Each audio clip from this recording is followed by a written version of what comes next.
Thomas.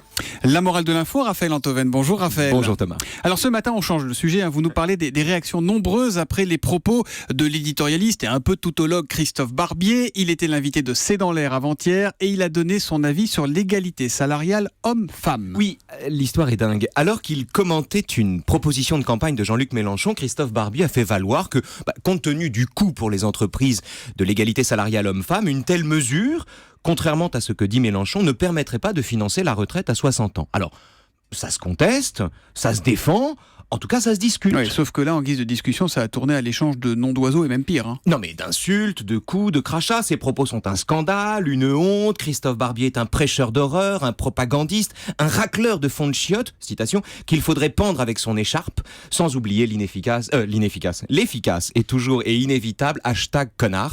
Alors que, tout en se situant sur le même terrain que Jean-Luc Mélenchon, le terrain des arguments techniques, Barbier s'est juste contenté de constater que l'inégalité salariale perdure, ce qui est vrai, et de contester à ce titre qu'on puisse l'abolir d'un coup sans que ça pose des problèmes. Bon, Voilà. ça dit, on sait que sur Twitter notamment, certains ont la gâchette facile, vous le savez bien vous-même, mais sur le fond, comment expliquez-vous une telle agressivité, Raphaël ? Eh bien, on a réagi comme si Christophe Barbier avait émis un souhait.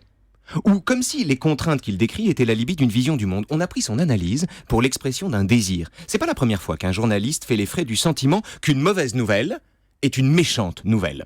En 1957, Raymond Aron publie La tragédie algérienne, où, pour des raisons politiques et économiques, il présente comme inéluctable l'indépendance à venir de l'Algérie. Malheureusement, pour Aron, à l'époque, il travaillait au Figaro, dont la ligne était de dire à longueur de colonne que l'Algérie était à la France ce que la Californie était aux États-Unis.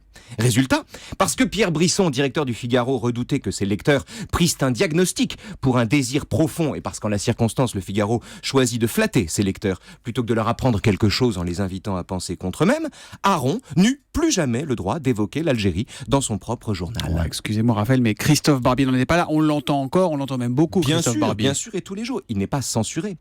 Disons que la seule censure qu'il doit subir en l'occurrence est celle des crachats. Mais dans les deux cas, Thomas, qu'on désire l'Algérie française ou la retraite à 60 ans, comme nous prenons nos désirs pour des réalités, nous avons incurablement tendance à tenir pour méchant ou mal intentionné le diagnostic qui heurte nos désirs. Exactement comme un enfant insulte et tape la porte sur laquelle il vient de se cogner. On appelle ça le politiquement correct. Et la morale de l'info ? La morale de l'info, c'est qu'une description n'est pas une prescription. Différence entre description et prescription avec Raphaël Antoven qu'on retrouvera demain. C'est en prescription tous les matins, juste avant 9h sur Europe 1. À demain. À demain.